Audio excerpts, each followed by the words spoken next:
À 8h17, vous recevez Bernard Porrette, la présidente du SIDAction, prix Nobel de médecine en 2008, Françoise Barré-Sinoussi. Madame Barré-Sinoussi, bonjour. Bonjour. Merci d'être à ce micro. En 2017, en France, il y a eu 6400 nouvelles infections au VIH. Pourquoi pas zéro ? Pourquoi pas zéro? Parce que il y a beaucoup de personnes encore qui ne se font pas dépister et qui continuent à transmettre aux autres. En France, on estime qu'il y a 24 000 personnes qui sont porteuses du virus Sans le savoir. et sans le savoir. Alors justement, je me propose de vous poser la question d'un auditeur qui me l'a posée ce matin, Romain, qui me disait « Je ne comprends pas, depuis toutes ces années, depuis 40 ans qu'on vit avec le sida, pourquoi le dépistage systématique n'est pas proposé aux gens ? Pourquoi est-ce qu'on ne le fait pas ? Pour pas Parce que heurter quelque les part, ça ne mentalités ?» servira. Non, ça ne servirait pas à grand-chose, parce qu'un dépistage une seule fois ne suffirait pas. Oui. Oui, vous allez me dire, il faut le refaire tous les Il faut le tous les refaire 3 mois. régulièrement, puisque si la personne a des relations sexuelles, elle peut avoir un dépistage, un test négatif aujourd'hui et dans 6 mois positif. D'accord. Donc, qui sont les nouvelles personnes infectées en France ? Les jeunes de moins de 25 ans Alors, il y a et les des- plus de 50, c'est ça ? C'est ça, il y a les jeunes de moins de 25 ans et les plus de 50 ans. Les jeunes de moins de 25 ans, parce que visiblement, ils sont moins bien informés. Eux-mêmes le disent. Hein, Un quart des jeunes pensent ouais, qu'on peut guérir du sida. tout à C'est fait. sidérant. C'est incroyable. Mais eux-mêmes disent, pour 25% d'entre eux, qu'ils ne se sentent pas bien informés. D'accord. Donc, visiblement, il y a beaucoup à faire en termes de campagne d'information, de sensibilisation, d'éducation. Mhm. Éducation, je dis toujours plutôt en santé sexuelle. Le VIH devant être inclus dans l'éducation en santé sexuelle.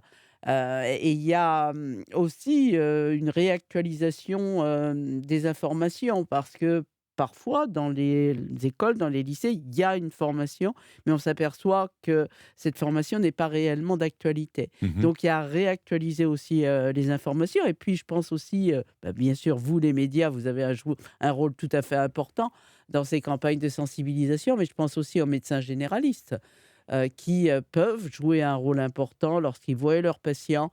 Lorsque le patient a des questions, où c'est que je peux me faire dépister, répondre Mhm. justement à ce type de questions.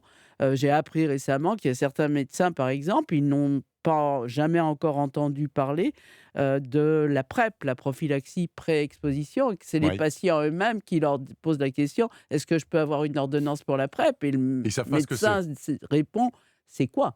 Madame Barré-Sinoussi, est-ce que encore aujourd'hui, les homosexuels forment les gros bataillons des nouveaux infectés ? Alors, une proportion, bien sûr, des homosexuels est effectivement à haut risque d'infection. Parce Euh, qu'ils se protègent plus à cause des trithérapies. Ils pensent qu'on ne meurt plus du sida. Certains, effectivement, ne se protègent pas. C'est pour ça que cet outil, la PrEP, qui a été développé et validé, est importante pour cette population-là, Mhm. pour d'autres aussi d'ailleurs.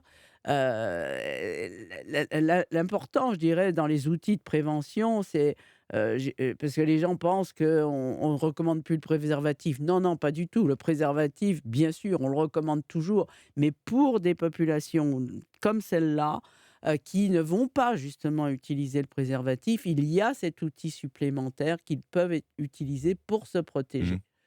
Dites-moi, Madame Barré-Sinoussi, puisque vous avez passé une bonne partie de votre vie à chercher justement une solution au sida, c'est vous qui, je le rappelle, avez co-découvert le VIH.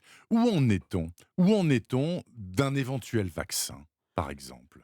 La recherche progresse. Faut pas Mais, croire qu'on mais aura un lentement, vaccin semble-t-il. demain, hein, ni Et après-demain, après-demain ? ni après-demain. La recherche progresse avec, par exemple, l'identification d'anticorps qui sont extrêmement, extrêmement puissants Oui. et qui peuvent bloquer le virus. Et d'ailleurs, ces anticorps commencent à être utilisés aussi pour être évalués en thérapeutique. Oui. Mais les chercheurs sont en train de voir s'ils peuvent trouver un vaccin qui va induire ce type d'anticorps. Ça ne va pas se faire tout de suite. C'est compliqué. C'est très compliqué. Très compliqué. C'est très compliqué pour multiples raisons. On Oui. parle souvent Non, non. de la variabilité, mais il n'y a pas que ça. Je vais pas rentrer dans les détails. Mais c'est extrêmement, extrêmement compliqué. C'est pas compliqué seulement pour le VIH. N'oublions pas qu'on n'a pas de vaccin pour beaucoup d'autres Bien sûr. maladies et que probablement les raisons sont un peu similaire. Donc on retourne aujourd'hui aux fondamentaux de la vaccinologie. Vous pensez qu'un vaccin est plausible, possible pour autour de 2050 ou c'est trop tôt?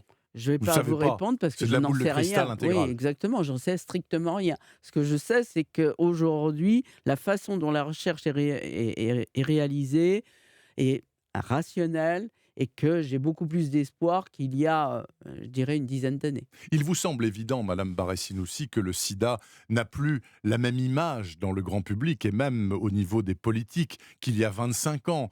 C'est presque devenu une maladie déjà dont on ne meurt plus grâce aux trithérapies.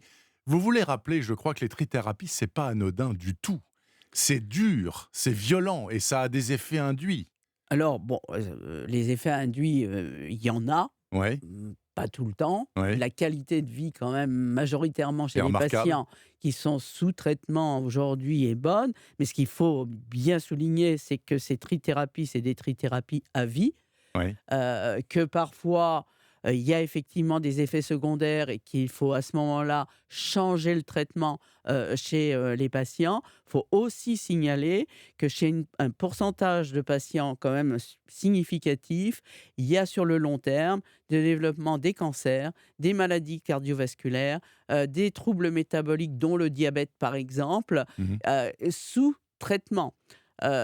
Donc c'est pas si anodin que ça, comme vous dites, puisqu'il peut y avoir, ce qu'on appelle, comorbidité non sida.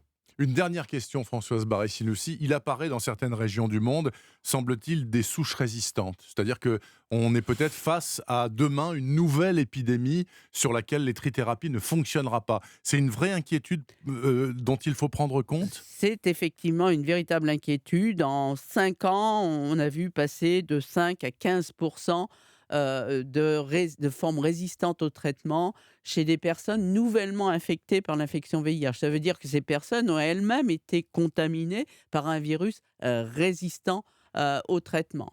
Alors, résistant au traitement de première génération, les premières combinaisons thérapeutiques, c'est pas résistant pour l'instant à la deuxième combinaison thérapeutique, mais c'est un processus qui est en cours et c'est inquiétant quand même. C'est inquiétant parce qu'on n'a pas non plus un panel si large que ça, de médicaments. Merci beaucoup, Françoise Barré-Sinoussi, donc présidente de ce 25e SIDAction. Je vous souhaite un bon week-end et bon courage, Madame Merci à vous. Barré-Sinoussi. Et donc, on l'a bien compris, hein, pour essayer de vaincre le sida, il faut des moyens, Justine. Exactement, il est 8h25, cette interview est à retrouver sur europe1.fr et je vous rappelle que pour faire un don pour le SIDAction, il faut appeler le 110 ou aller sur www.sidaction.org. Merci beaucoup, Justine. Quel temps sur la France ce samedi?